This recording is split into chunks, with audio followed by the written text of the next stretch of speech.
죄 없고 허물 없는 평화롭고 자유로운 하늘나라, 그것은 우리 어린이의 나라입니다. 우리는 어느 때까지든지 이 하늘나라를 더럽히지 말아야 할 것이며, 이 세상에 사는 사람들이 모두 이 깨끗한 나라에서 살게 되도록 우리의 나라를 넓혀가야 할 것입니다.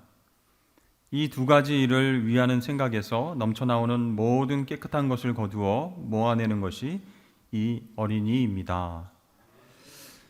네, 이 글은요, 방정환 선생님께서 직접 쓰신 어린이라는 잡지의 창간사 일부입니다. 일제 강점기 때 어린이는 무시당하고 탄압받았습니다. 보호받지 못하는 약자였습니다. 그 어린이를 바라보면서 방정환 선생님은 어린이의 인권이 존중되고 보호받아야 된다라고 생각했습니다. 그래서 어린이는 평화롭고 자유로운 천국 같은 나라에서 살아야 하고, 그렇게 어린이가 꿈을 펼치고 살아갈 때 그 나라에 소망이 있다라고 주장을 했던 것이죠. 자, 예수님께서도 오늘 어린아이들이 내게로 오는 것을 금하지 말라 하셨습니다. 또 하나님의 나라가 어린아이의 것이다 라고 말씀하셨죠. 내가 진실로 너에게 이르노니 누구든지 하나님의 나라를 어린아이와 같이 받아들이지 않는 자는 결단코 거기 들어가지 못하리라. 예수님께서 직접 이렇게 말씀하셨어요. 여러분, 이 예수님의 말씀 무슨 뜻일까요? 첫 번째로, 어린아이들이 무조건 천국에 간다, 그런 뜻이 아닙니다. 이 어린이들의 구원 문제에 대해서는요, 많은 신학자들이 오랫동안 논쟁을 계속해 왔습니다. 성경에는 이 부분에 대한 명확한 설명이 없기 때문에 그런 것이죠. 특별히 이성적인 결정을 할 수 없는 어린 나이에 죽게 된다면 어떻게 되겠는가, 그것이 가장 보편적인 논쟁 주제였습니다. 그래서 어떤 사람은요, 부모가 예수님을 믿으면 아이들이 자동으로 천국에 간다라고 주장합니다. 또 어떤 사람들은 하나님은 사랑이시기 때문에 지적인 성숙이 이루어지기 전에 세상 떠난 아이들은 천국 가는 것이 당연하다, 이렇게 말하면서 이 어린아이들의 보편적 구원론을 주장하기도 했습니다.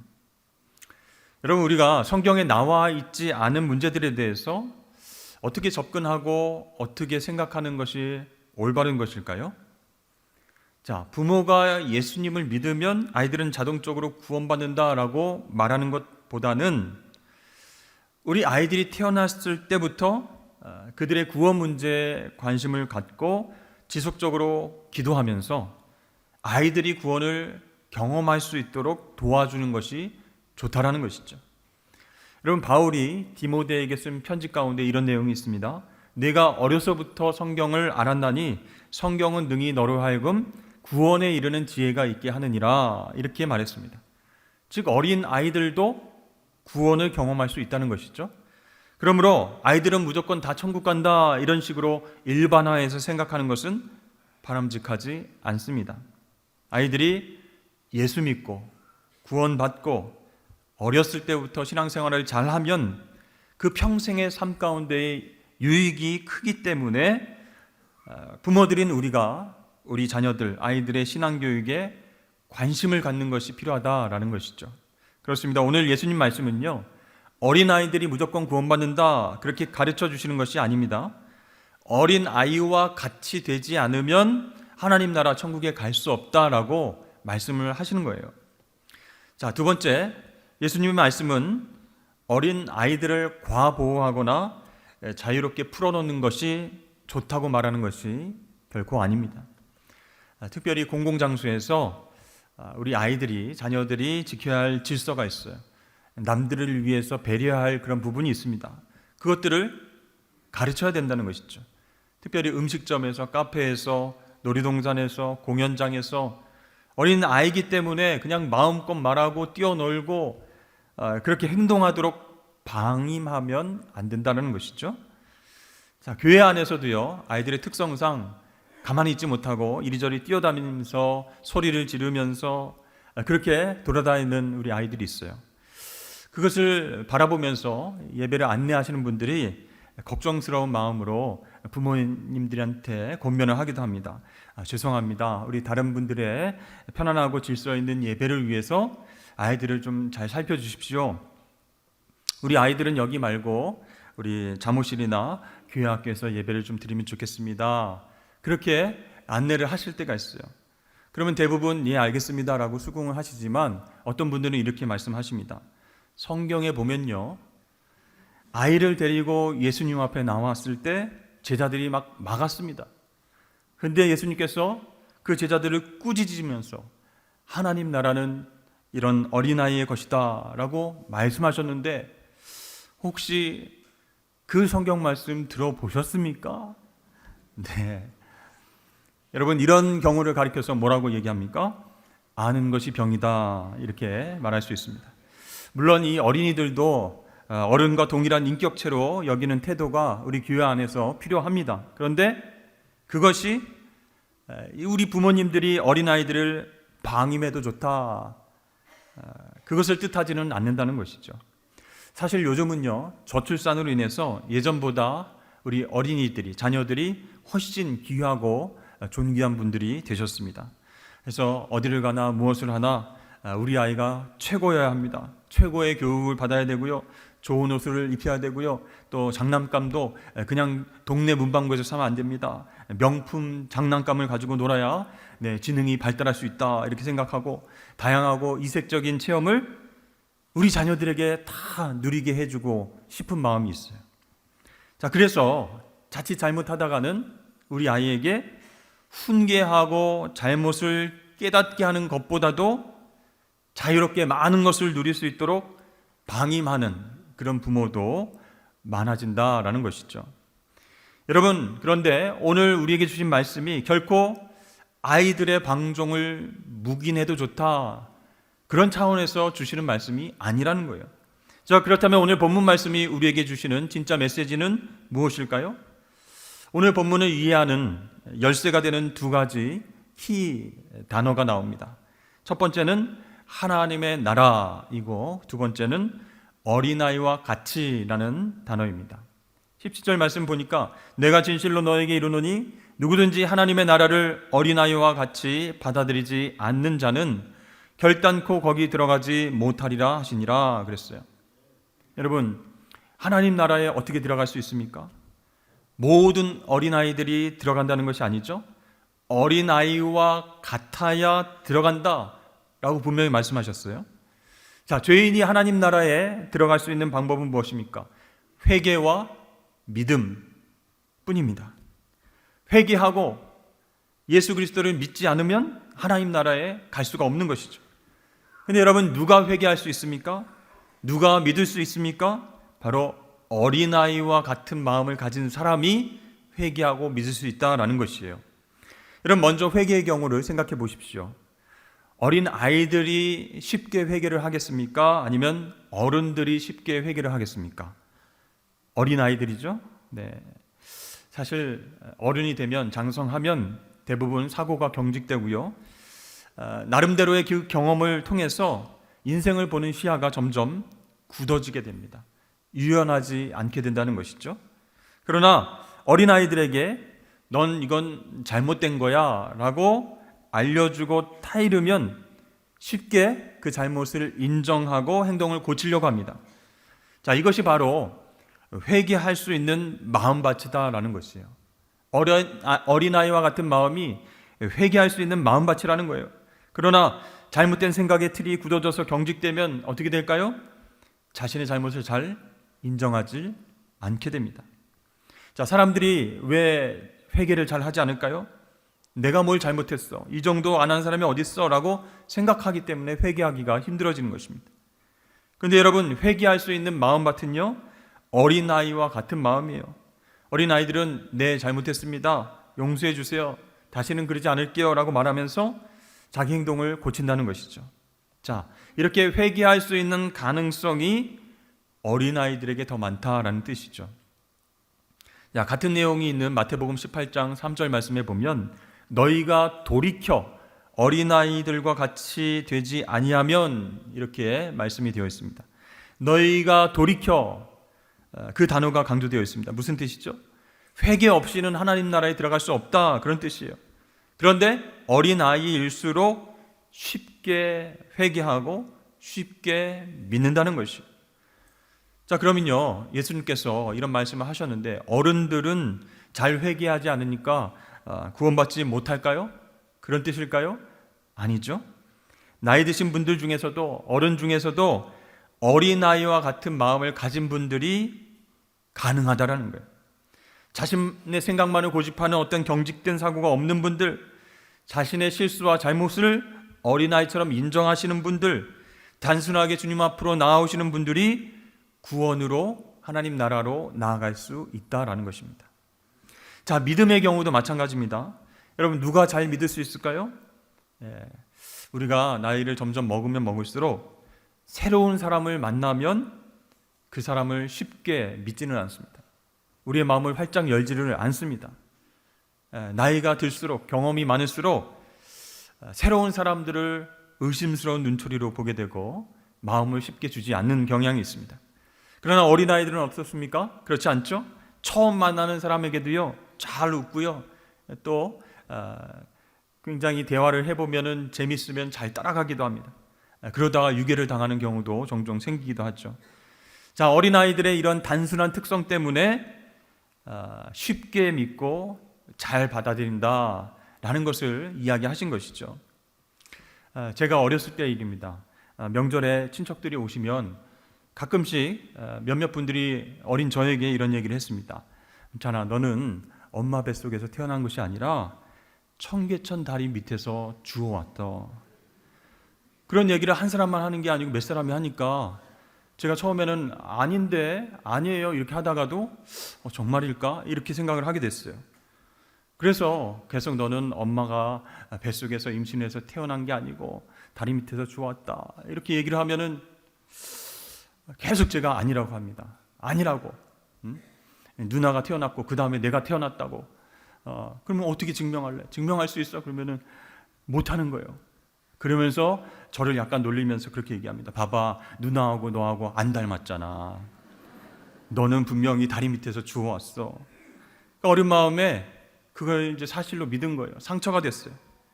그래서 어느 날 심각하게 고민하다가 부모님께 물어봤습니다. 내 진짜 부모님이 어디에 계시냐? 나는 왜 다리 밑에 버려졌는가?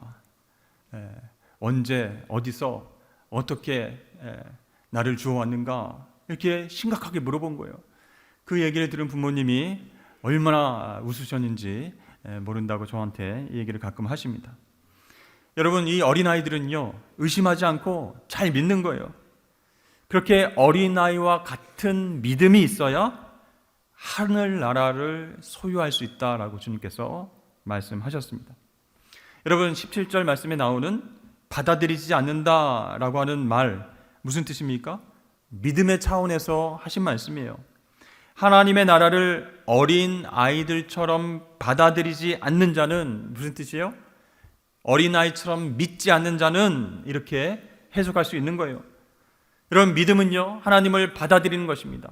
믿음은요, 하나님 말씀을 받아들이고 예수 그리스도를 받아들이는 것인 줄로 믿습니다.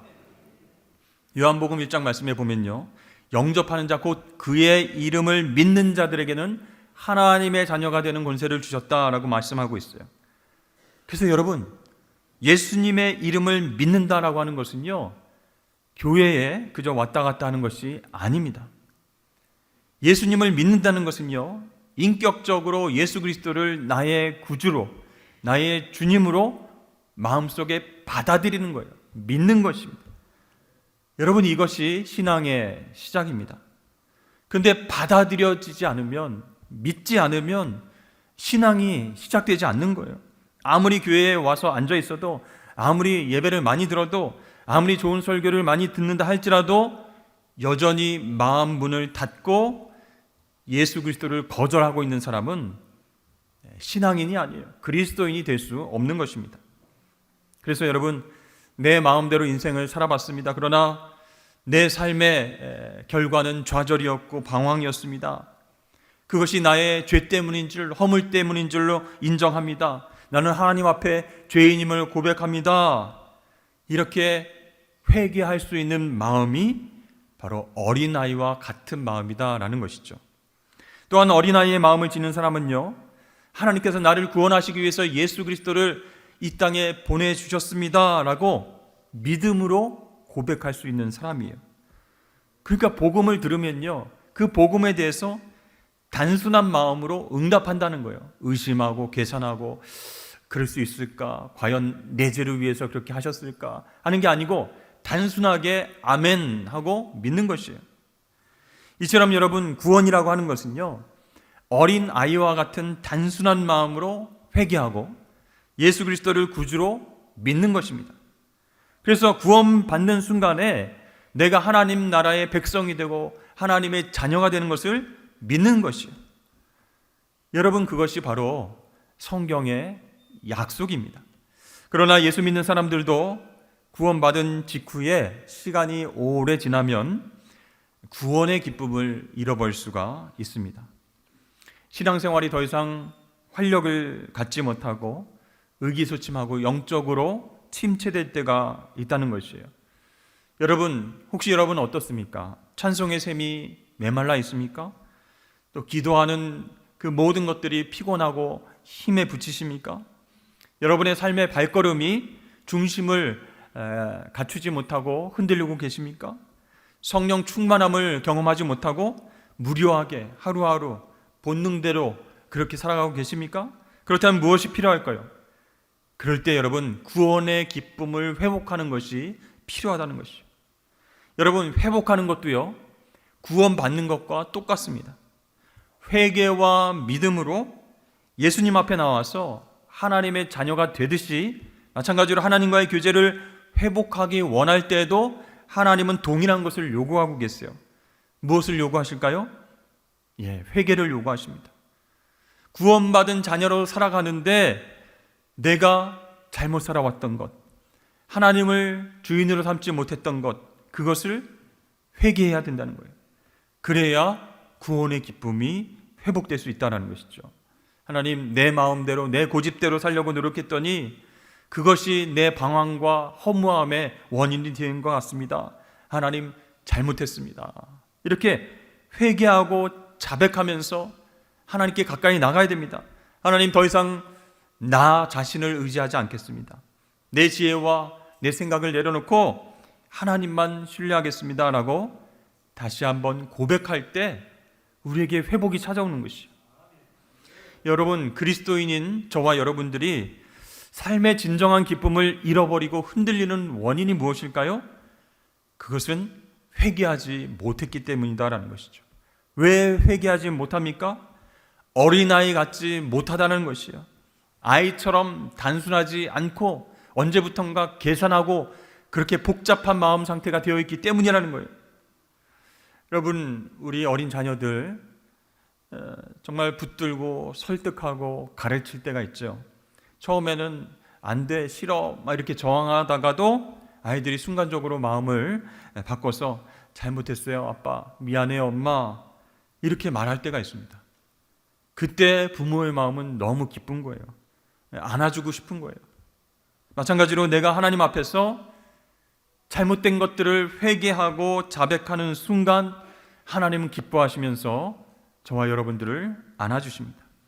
그러면 우리 가운데에 구원의 기쁨이 회복되면서 예전과 같은 첫사랑의 마음으로 하나님을 섬기고 신앙생활을 감사하게 계속해서 진행될 수 있게 될 줄로 믿습니다. 자, 그렇게 되면 주님께서 나를 통치하시는구나, 다스리시는구나, 그걸 경험하게 되는 거예요. 내 안에서 기쁨이 터지는 거예요. 감사의 찬양이 내 속에서 회복되게 된다라는 것이죠. 사랑하는 성도 여러분, 하나님께서 우리에게 구원의 기쁨을 회복해 주시기를 원하고 계십니다. 자, 그렇다면 우리는 어떻게 해야 될까요? 어린 아이와 같이 단순하게 잘못한 것은 하나님 앞에서 잘못했습니다, 회개하고, 믿지 못했던 것은 믿겠습니다, 순종하겠습니다, 이렇게 하기만 하면 됩니다. 여러분, 예전에 우리가 뜨겁게 신앙생활을 시작했을 때 기억해 보십시오. 정말 어린아이처럼 기뻐하며 찬양하면서 신앙생활 즐겁게 하지 않았습니까? 근데 지금은 얼마나 여러분 열정이 있습니까? 얼마나 기뻐하며 신앙생활 하고 계십니까? 얼마나 감사하면서 섬기고 계십니까? 얼마나 다른 사람들 배려하면서 사랑하고 계십니까? 여러분, 예수님은요, 영적으로 침체된 우리를 회복의 자리로 초대하십니다. 어린 아이와 같은 마음으로 회개하고 믿어라. 그때 내가 너의 마음을 천국으로 만들어주겠다. 이렇게 약속하신 줄로 믿습니다. 사랑하는 성도 여러분, 어린 아이와 같은 마음으로 매번 매순간 하나님 나라를 기쁨으로 경험하시는 저와 여러분들 되시길 주의 이름으로 축복합니다.